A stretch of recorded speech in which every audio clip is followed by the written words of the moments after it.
In Amstetten, a quiet little town in Austria, people believed they were living in peace.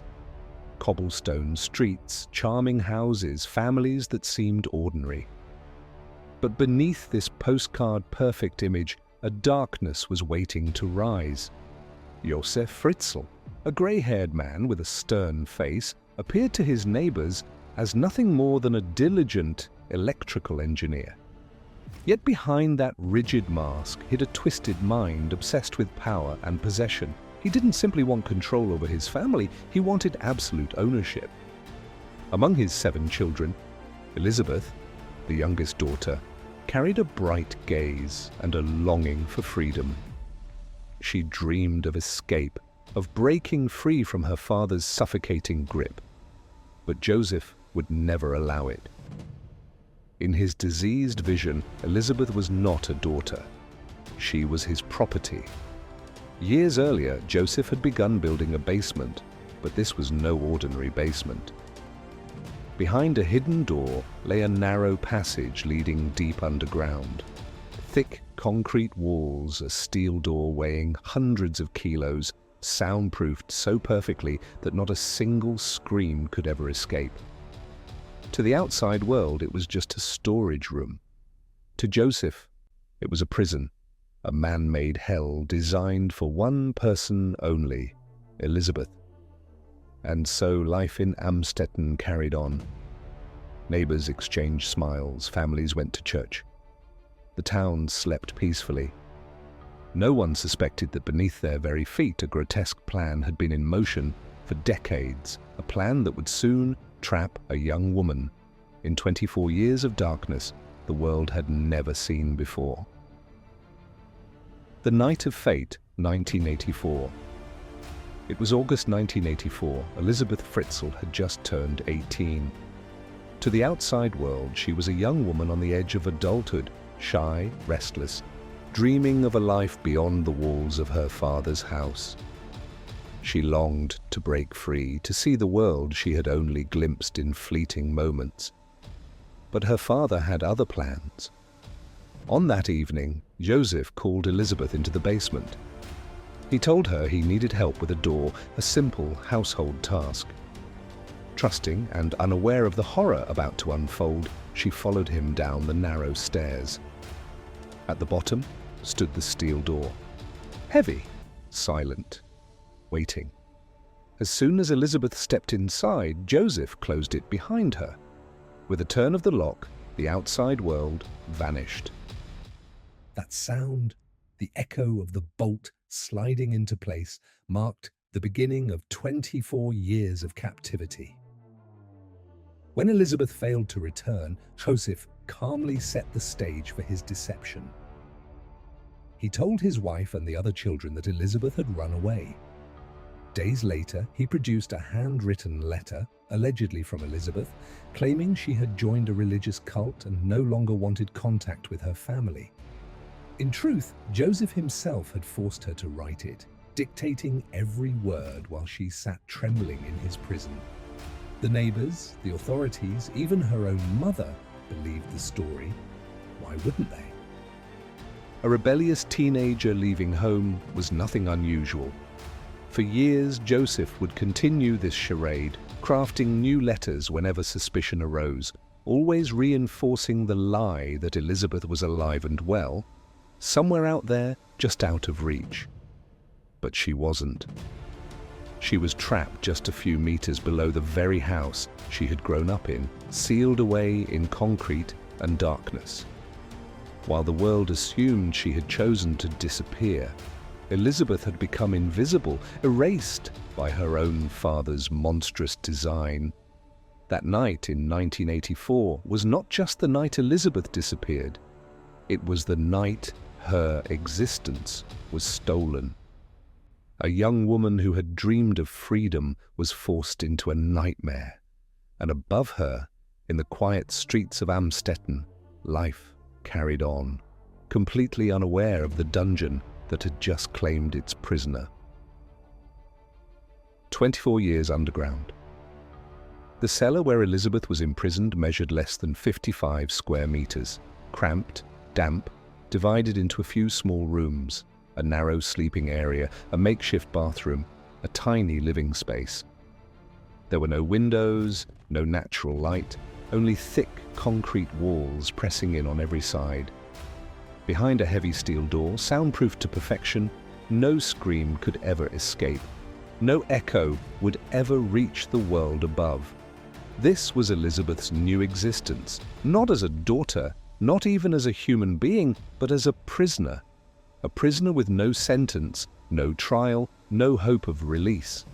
Every day she endured the abuse of the man who was supposed to protect her. Josef came whenever he pleased, reducing her to an object of control, a tool to satisfy his warped desires. And then the children began to arrive. Over the years, Elisabeth gave birth to 7. One newborn died after just a few days.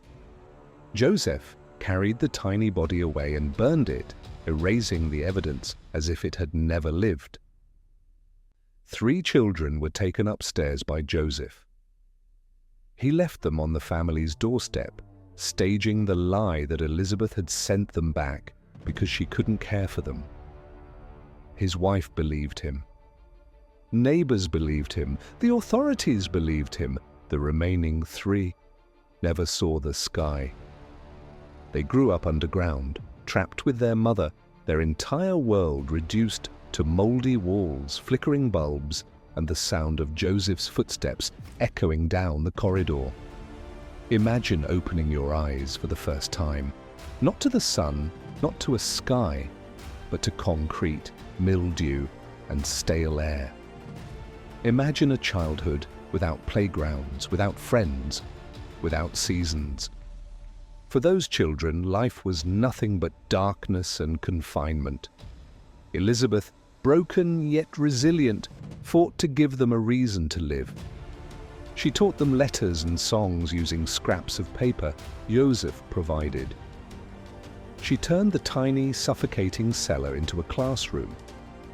She tried to build a small world of learning and stories, knowing deep down she could never give them what every child deserves: freedom. Survival itself was a struggle. Food was often scarce. Canned goods, leftovers, whatever Josef decided to bring down. The air was heavy, the water limited, hygiene nearly impossible. When sickness came, fevers, coughs, infections, there were no doctors. Elisabeth could only cradle her children, whisper comfort, and pray they would survive the night. Meanwhile, above ground, Josef lived a double life. He worked, he dined with his wife, he greeted neighbors, sometimes he even went on holiday, and all the while, beneath their feet, a hidden family suffered in silence. 2 worlds existed in parallel, one of light, freedom, and laughter, and one of darkness, silence, and terror. For 24 years, Elisabeth endured this nightmare. She was no longer just a victim. She became a mother, a teacher, a protector, all while chained to her father's violence. Every day, she carried the unbearable weight of keeping her children alive. 24 years. Almost an entire lifetime buried alive. And then, in 2008, fate intervened. One child fell gravely ill. Josef was forced to act. And for the first time in decades, the darkness began to crack, and the truth started to seep into the light. The secret fractures. By 2008, 24 years had passed since Elisabeth vanished from the world above. For her and the children trapped underground, time no longer felt real. Days blurred into nights under the artificial glow of fluorescent bulbs. Hope was a fragile thing, flickering, threatening to die out. And then something happened that Josef could no longer control. Kerstin, Elisabeth's eldest daughter born underground, fell gravely ill. At 19, her body had been weakened by years of poor nutrition, lack of sunlight, and untreated sickness. She collapsed unconscious, her life hanging by a thread. For the first time in decades, Josef faced a dilemma. If Kerstin died, suspicion might rise. If he sought medical help, the world might discover his secret. The walls of his carefully crafted prison were beginning to crack. In desperation, Josef carried Kerstin out of the cellar.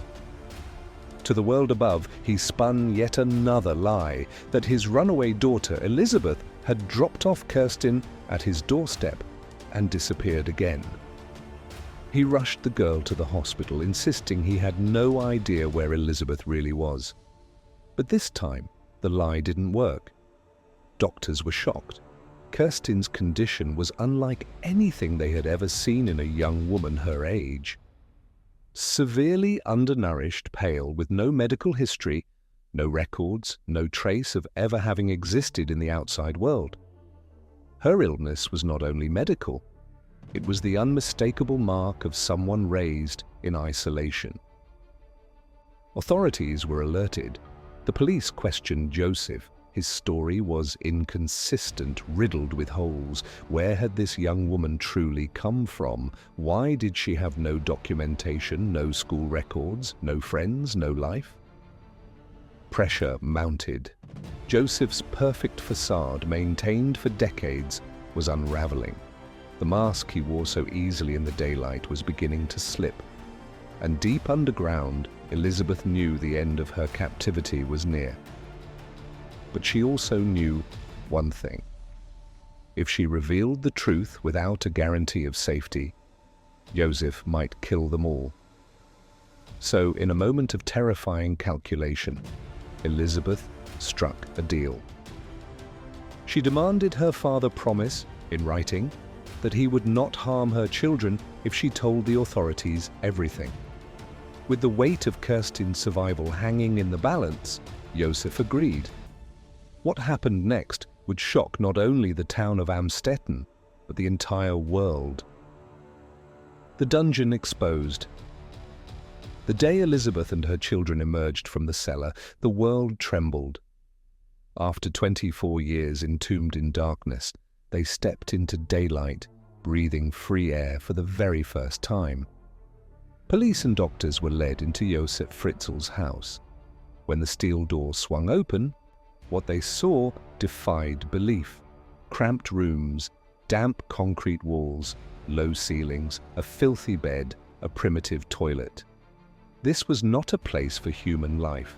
It was a man-made hell, where an entire family had been buried alive for nearly a quarter of a century. Elisabeth, gaunt yet unbroken, revealed the truth. Every horrific detail poured out: the years of rape and abuse, the children born in darkness, the baby who died and was taken away, the hunger, the suffocating air, the endless nights without sun or stars. When the story broke, Austria was shaken to its core. The news spread like wildfire across the globe. Headlines screamed "House of Horrors." Humanity recoiled in collective disbelief, asking the same question: how could this happen in modern Europe? How could a nightmare like this exist in the heart of a peaceful town? In the days that followed, Elisabeth and her children were placed under medical care. Doctors had to carefully reintroduce them to light, to fresh air, to the outside world they had either never known or had long since forgotten. The children born underground had no concept of the sky, no understanding of the sun's warmth, no memory of wind brushing across their skin. Everything above ground was alien, Overwhelming, both beautiful and terrifying. Meanwhile, Josef Fritzl sat in custody. The man who had crafted lies for decades, who had smiled at neighbors and played the role of family patriarch, now stood, revealed as a monster. His face was splashed across every newspaper, every broadcast, the embodiment of evil hiding in plain sight. The Fritzl case didn't just horrify the public, it raised piercing questions for Austria's legal system, for law enforcement, for society itself.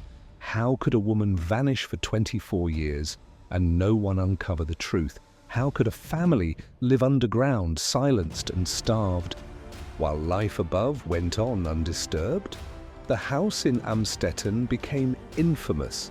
Crowds gathered outside, staring in shock at the modest facade of what had been a suburban home, unable to reconcile it with the horror it concealed. It became a symbol, proof that beneath the surface of ordinary life, unimaginable evil can thrive. Josef hadn't simply imprisoned his daughter, he had built a parallel universe beneath his own home, a hidden world where a family was severed from humanity, condemned to suffer in silence for 24 long, harrowing years. The trial and the lasting legacy. In March 2009, Josef Fritzl finally faced justice. The man who had hidden his crimes behind locked doors and concrete walls now stood before a courtroom, exposed to the light he had denied his daughter and grandchildren for nearly a quarter of a century. The charges were staggering: rape, incest, false imprisonment, slavery, coercion, and murder for the newborn who died in the cellar without medical care. Each word was a mirror held up to his monstrous deeds. Elisabeth herself appeared in court, shielded from the public eye but unafraid to confront the man who had stolen her youth. Her testimony cut through the silence of decades, describing unspeakable horrors with a voice that trembled yet never broke. For the first time, the world heard her story in her own words. The trial gripped Austria and the world. Journalists filled every seat, their reports flooding global headlines. People everywhere watched in disbelief as the details emerged, unable to reconcile how such evil could hide in the heart of an ordinary town. The verdict was swift and absolute. Josef Fritzl was sentenced to life imprisonment with no possibility of parole. He would spend the rest of his days behind bars, his empire of lies destroyed, his name forever cursed. But even with justice served, the scars remained. For Elisabeth and her children, freedom did not erase the trauma of captivity. They faced years, what were perhaps a lifetime, of healing, therapy, and learning how to live in a world they had been denied. Simple things: sunlight, open spaces, the sound of laughter in the street, were strange, overwhelming, sometimes terrifying. For Austria, the case left wounds of its own. The nation wrestled with guilt, with questions of how such horror could unfold unnoticed. How could neighbors, authorities, and institutions fail for so long? The Fritzl case became not only a story of unimaginable cruelty, but a mirror held up to society itself. And for the world, it became a grim reminder. Evil does not always wear a monstrous face.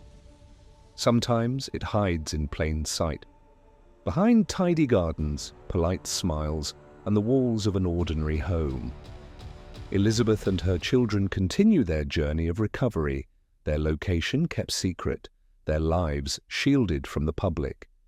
But the legacy of what happened beneath Josef Fritzl's house endures. It is a story that refuses to be forgotten. 24 years of darkness, 24 years stolen. A story that revealed the depths of human depravity and the unbreakable strength of a woman who survived it. The first time I came across this case, I was speechless. 24 years, underground, in total silence, hidden from the world.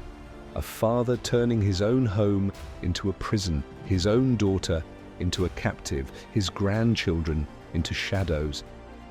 And honestly, my reaction was simple. What the fuck?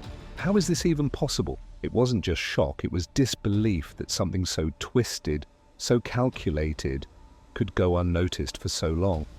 Right in the middle of modern Europe, the Fritzl case is more than just a true crime story. It's a reminder that real horror doesn't always wear a mask or creep through dark alleys. Sometimes it's behind the closed doors of an ordinary house in a quiet neighborhood where no one suspects a thing.